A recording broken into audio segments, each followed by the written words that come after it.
It is now my honour and privilege to introduce the strongest woman I know. She was by my side the whole way through, navigating her own reactions, trying to make sense of what it means to have a daughter living with an eating disorder, and not once losing faith in me or dropping the ball. I can't explain my gratitude and love for this lady, so it brings me indescribable pride that she is beside me tonight as well. Please welcome my mum, Melissa Goldman. In 2018, our family experienced the darkest year of our lives when Ali was diagnosed with anorexia nervosa. Tonight I'm going to tell you the story of what that time was like for us, when anorexia took over our daughter's body and mind. I want to emphasise that what I'm going to describe was not Ali, it was anorexia, a cruel disease that almost destroyed Ali's life and ours too. When she was diagnosed, we were told this illness can tear families apart. It was a sobering warning which remained with me throughout our experience. Ali is a vivacious, energetic and extremely capable young person. She is loved by her friends and known for her infectious laugh. When anorexia took over, Ali changed. She withdrew from everyone around her. Sometimes her eyes would glaze over and look completely empty. Other times she would express anger and hurl hurtful and the most upsetting things at us. I tried to keep reminding myself this is not Ali talking, it's the disease. People around me would remind me too, but honestly it didn't always help. It was heartbreaking. Living with your child, but they no longer resemble who you know they truly are. At the time, our son Ashley was 12 and making the transition to high school. He had always been fiercely protective of his sister and looked up to her. One of the hardest things was feeling guilty that all my attention was going to Ali and I didn't have enough time for him. I remember one day telling him how sorry I was, and he said, "Don't worry, Mum, Ali needs you more than I do." To this day, I am blown away by his maturity and empathy. Another struggle for me was the differing ways that Michael, my husband, and I coped with our reality. I became reclusive. I retreated from friends and even family. I was mentally and physically exhausted. Meanwhile, Michael found comfort in other ways. He would exercise and spend time with close friends. At the time, I found this difficult to comprehend and would sometimes express anger towards him. It was hard to appreciate that there is no right or wrong way to deal with the fallout of what we were experiencing. There were so many times when I just wanted to disappear, even momentarily. One night I ran to my car with Ali running after me. She was screaming, how could I leave her when she needs me? But all I could think was, I just need to get out of here. I turned on the engine with Ali standing behind the car. I was screaming, she was screaming. I felt so trapped.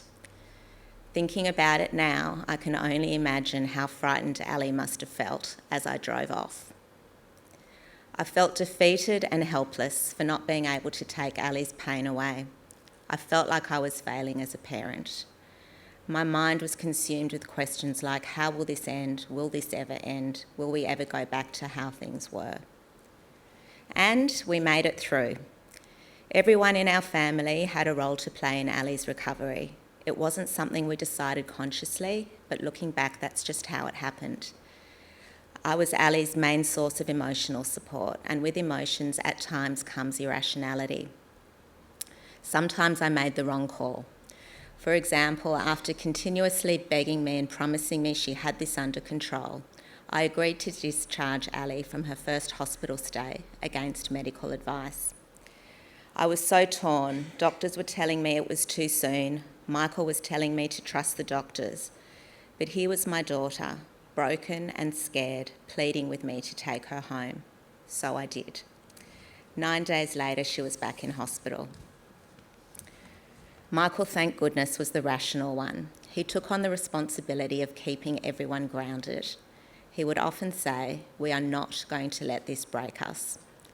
Unfortunately for him, being the rational one in a crisis is not always the most popular role to play.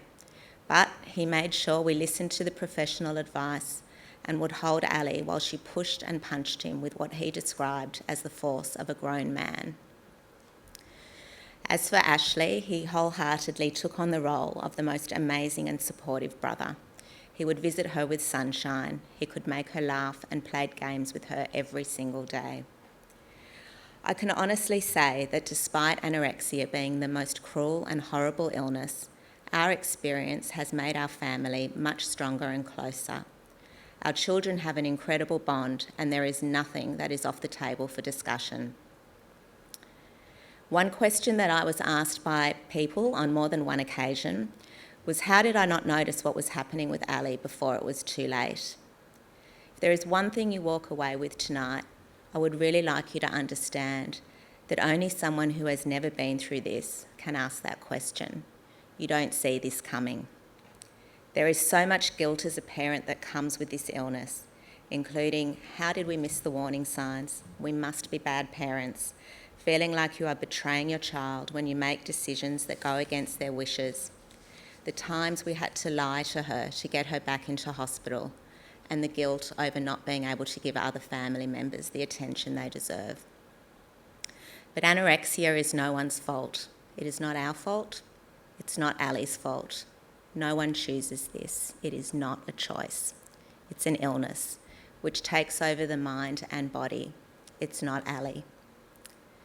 The final message that I would like to impart tonight is that there is no shame in this or any other mental illness. From the outset, Michael and I never hid our situation from our family or friends. We and Ali had nothing to be ashamed of. In fact, being open and honest was critical in getting us through. The love and support we received from people was tremendous, not just from family and our inner circle of friends. Even friends of friends wanted to help.